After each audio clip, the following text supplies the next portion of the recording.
Hello and welcome to our video about how to set your welding parameters in the FANUC cobot program.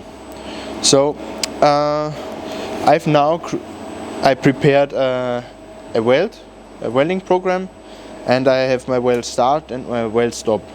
So how do I set my welding parameters?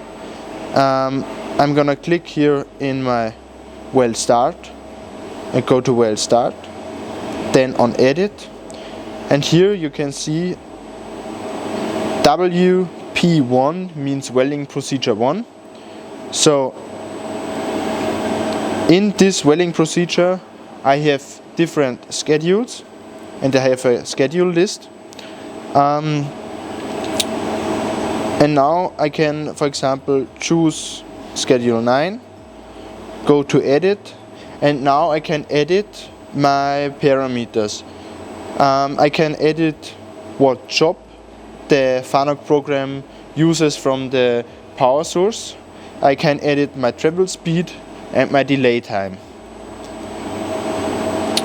We have here many different schedules, and I have now selected just one to show you, and we can see we are in the weld start, but we also need the same welding procedure and welding schedule in our weld end, because in the weld end we tell the cobot which ending parameters, for example end crater filling, the cobot needs, or the power source.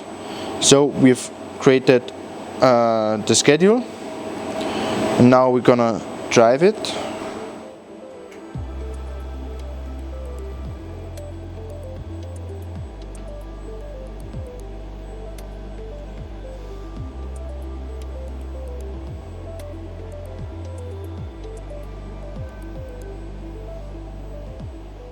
So we can also see that our cobot has taken the welding speed we selected with our welding procedure and schedule. Hope you can understand how to set your welding parameters. Thank you and see you soon.